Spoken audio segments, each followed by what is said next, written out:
Because of the HIV virus that I have attained, I will have to retire from the Lakers. One of the saddest days in Lakers history. Magic was still one of the best players in the game, and at just 32 years old, had several years of great basketball left in him. And all of a sudden, he was gone. Because I have an important battle to fight. And in this battle, you all are my teammates. Sincerely, Irving.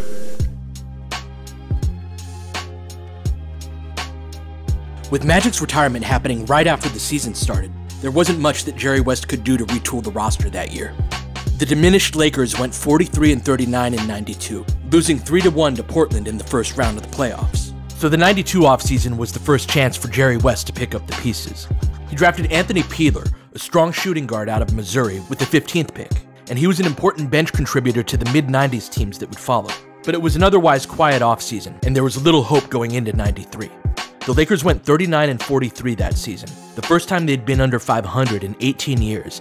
West continued the process of getting younger by trading Sam Perkins for Doug Christie at the trade deadline. Perkins had been a starter on the '91 finals team, but was on the wrong side of 30, while Christie had been in a contract dispute with the Seattle Supersonics after they drafted him at 17, and he never played for them because of it.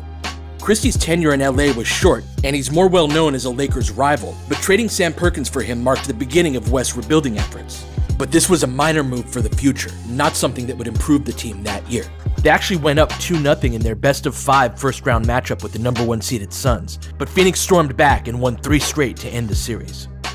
West drafted George Lynch with the 12th pick in the '93 draft, a hard-nosed defensive forward who had just won the national championship with North Carolina. Lynch was a solid bench player for the Lakers for a couple of seasons, but the most important pick was in the second round. The Lakers had been short on shot creation since Magic's retirement.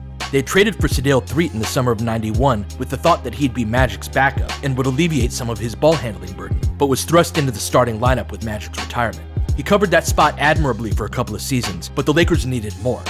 Nick Van Exel had just led the Cincinnati Bearcats to an unexpected Final Four run, which was expected to push him into the first round of the draft. But he continued to slip on draft night, and West jumped all over the opportunity to take him with the 37th pick. Van Exel seized the starting point guard position by the end of training camp, providing the sort of electric shot creation the team had been looking for. Jerry West had acquired the first core piece of the exciting Lakers team that was to come, for the low cost of a second-round draft pick. But the '94 team wasn't good, and wasn't expected to be. Van Exel got reps in and laid groundwork for the future, but the team went 33-49 and missed the playoffs for the first time in the Jerry Buss era. And that offseason, the Lakers lost another legend. You know, probably the happiest day of my life, but at the same time, it's probably a sad occasion because I'm leaving something that's been my life. James Worthy had an ankle injury in '91, followed by a season-ending knee injury in '92, a combination that would end his career after a '93 season where he wasn't nearly the same athlete he once was. So both Magic and Worthy were forced into retirement at the age of 32.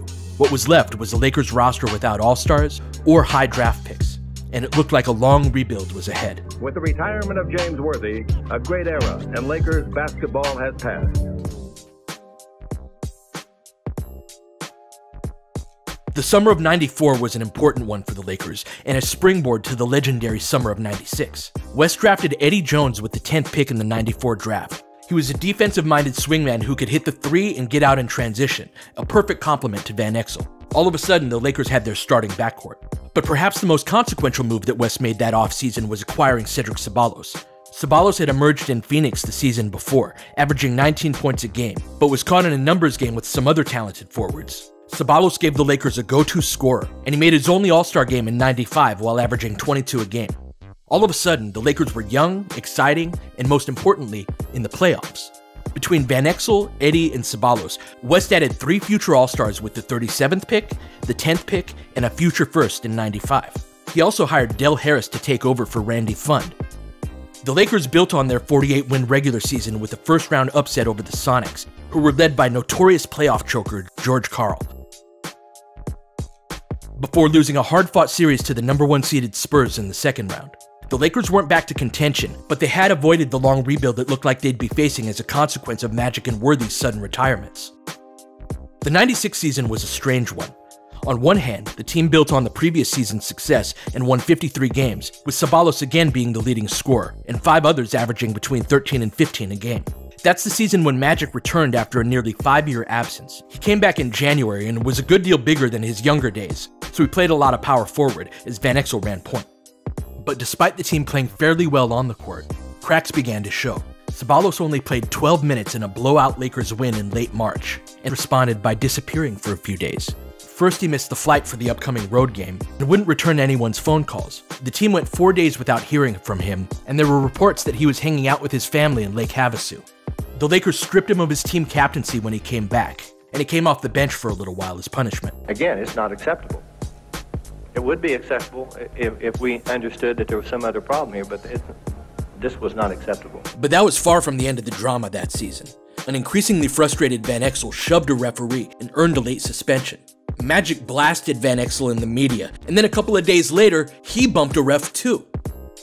The season had gone off the rails, and the Houston Rockets knocked the Lakers out in the first round. The Lakers were good, but they weren't good enough to contend for titles without top-end talent. There was no max salary for a player at the time. You could pay a single player as much of the cap as you wanted to. This is also prior to players becoming restricted free agents at the end of their rookie contracts, so 24-year-old Shaquille O'Neal was free to go wherever he wanted in the summer of '96. So West and Dr. Buss zeroed in on bringing Shaq to LA. But the order that events needed to happen in meant they'd have to take a big risk to do it. The Lakers would need to clear salary to make the sort of financial offer to Shaq that would get him to LA. And that started with moving Vlade, the player he'd be replacing in the team's most expensive contract. And West had to find him a new home, with no guarantee that Shaq would actually sign in July. The Lakers were working out draft prospects in early June amidst those circumstances, with Shaq's decision lurking on the horizon. Kobe was 17 years old at the time, and as the first guard to declare straight out of high school was one of the draft's biggest question marks. But Kobe dominated a recently retired Michael Cooper in a legendary workout that left West in awe and with a clear path forward. He'd look to trade Vlade for the highest draft pick he could in that year's draft, and then pick Kobe. He found a taker in Charlotte, who had the 13th pick, and a deal was made once Kobe fell to that spot. With the 13th pick in the 1996 NBA Draft, the Charlotte Hornets select Kobe Bryant from Lower Merion High School. West had turned the disadvantaged position of having to salary dump a player into one of the greatest players of all time.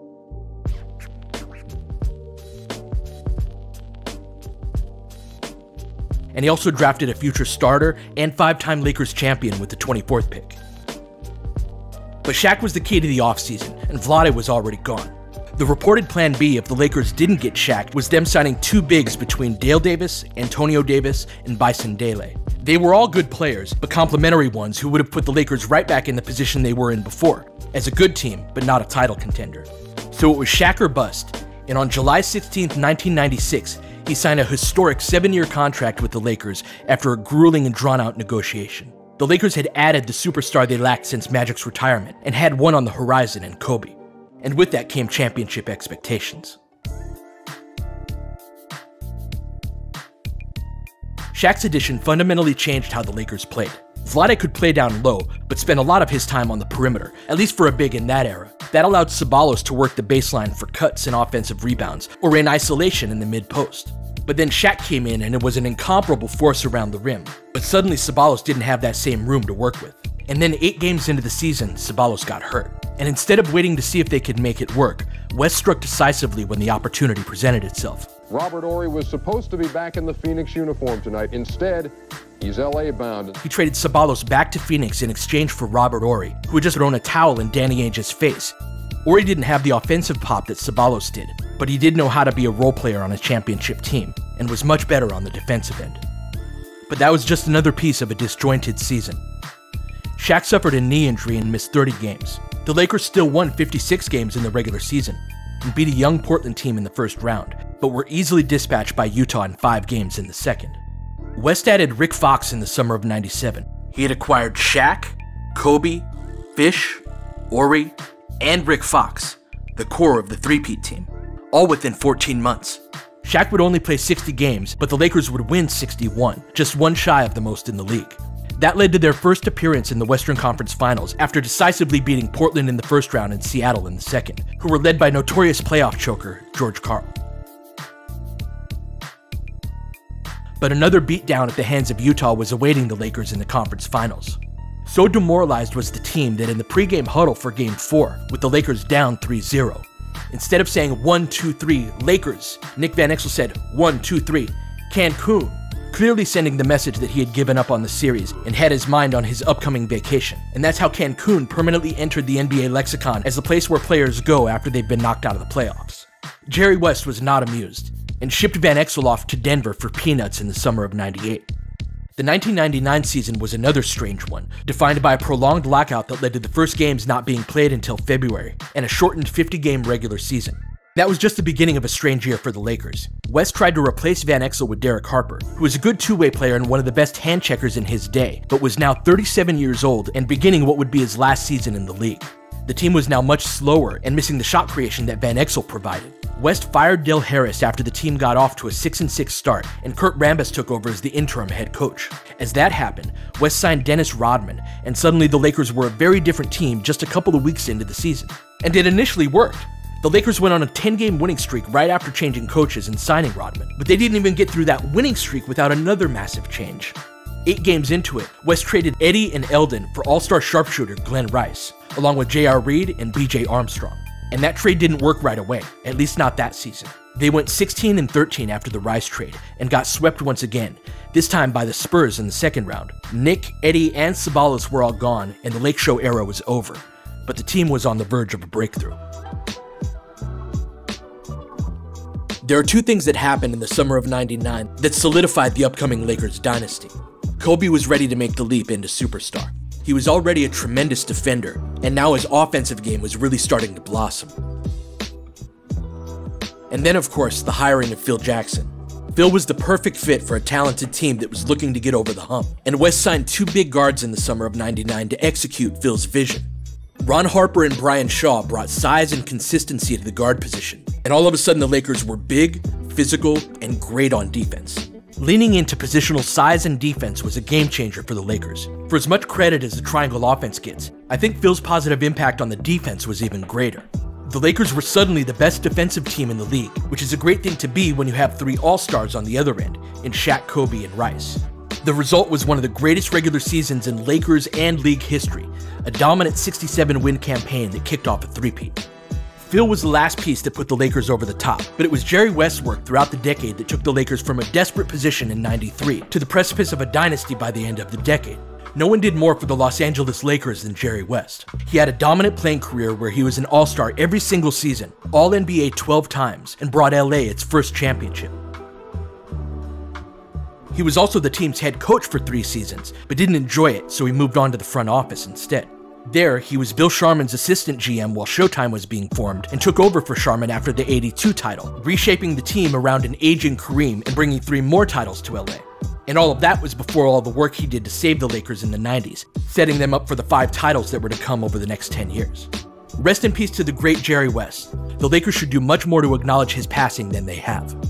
Laker Film Room is dedicated to helping you experience the Lakers and the game of basketball on a deeper level. If you'd like to support the work I do, you can do so at the Patreon and Buy Me a Coffee links below.